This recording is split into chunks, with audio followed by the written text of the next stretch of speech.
So it's spring of 1986, and my wonderful brother has invited me to dinner. Okay, so I'm on my spring diet because I'm always on a diet in the 80s. And so we go and have a big salad because that's all I'll eat. And I don't know what's important or anything, but he's like, I've got something I have to tell you. I'm serious. And I'm just stuffing lettuce in my mouth. And he looks at me and he says, Penny, I'm gay. And I'm like, shut up, you're kidding. Because I'd set him up on dates continuously. He was a beautiful man. And she says, no, I'm serious. And then all of a sudden it dawns on me, like a news story from like 1983, an autoimmune disease that is killing gay men. That just came into my head. And back at the table he says, but I'm being safe. Okay, so he gives me a few days. That was sweet of him. He was such a kind and loving guy. So he calls me and says, are you okay? And I say, I'm fine, but how are you going to tell our family?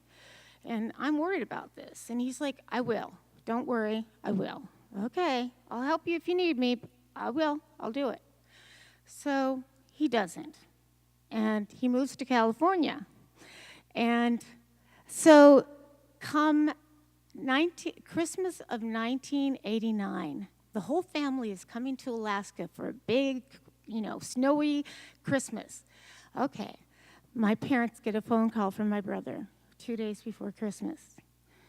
Mom and Dad, I'm in the hospital. I have pneumocystis pneumonia. I'm HIV positive. I'm gay. But nobody come down. I want you to stay in Alaska and have a Merry Christmas. Really? Thank you, Tony.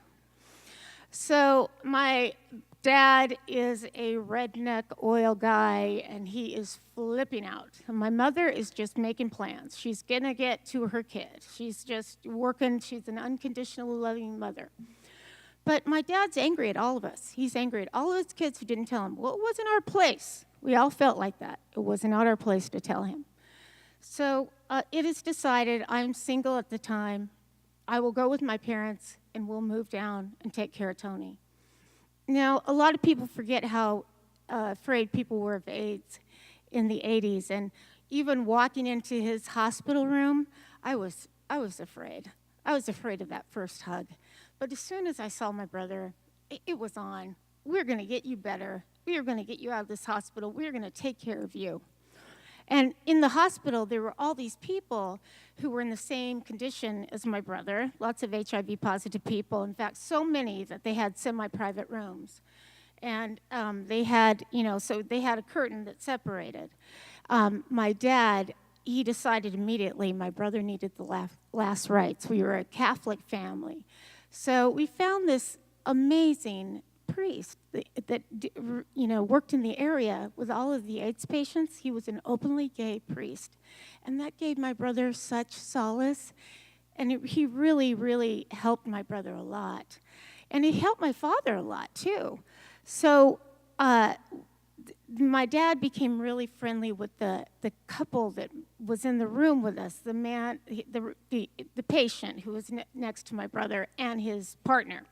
And they were such a nice couple. And one day they got some really bad news. And it was later in the day, and my dad was going to run out and get something. And so he would knock on their curtain and say, hey, do you boys need anything? And he pulled back the curtain, and he said, there they were, crying and holding each other. And he said for the first time he realized that the love that this man had for his partner was the love that he had for his wife.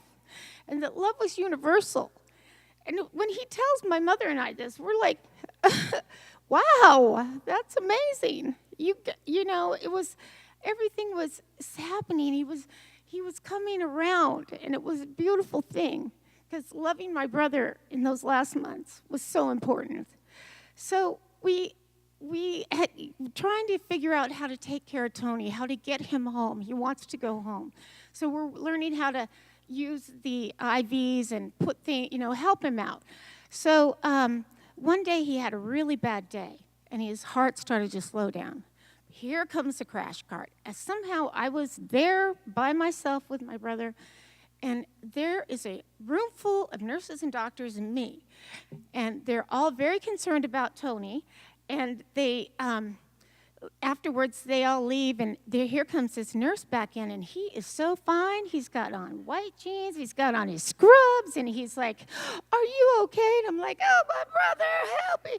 And he's like patting me, and I've got my head on his shoulder, and my brother, I thought he was asleep the whole time. I didn't know he was watching this. So I go and I sit by him after this beautiful nurse leaves, and he's like, opens his eyes, and he's like, "I saw him first." And he never lost his sense of humor. So we finally get him home. And here we are. We're trying to help him keep his dignity. My mother and I have to change his diapers. He can no longer get up and move around. He is 30 years old. He weighs 90 pounds. He is over 6 feet tall. It is crazy. People from all over, friends and family, were calling, "Hey, we're going to come say goodbye to your brother." He had high school friends call. All of a sudden, I'm like, "Say goodbye to my brother? He's 30 years old. There's no way that's going to happen." And, of course, it does.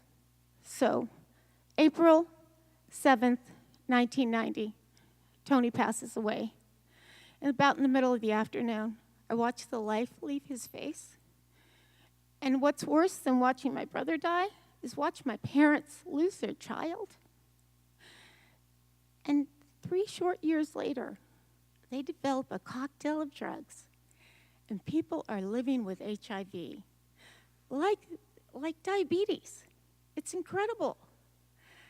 And so I moved back to Alaska, and I work with the AIDS Assistance Association. I do cut-a-thons. I'm on the board of directors. I support LGBT communities. I love Will and Grace, and I think my brother would have loved that show too. And I love Modern Family. And I have to tell you, when marriage equality was repealed, I was so happy. But I'll tell you the biggest thing, shut up. And when my transgender child came home and told me and my husband his secret, we were able to be inclusive and loving, and I hope my brother would have been proud of me. Thank you.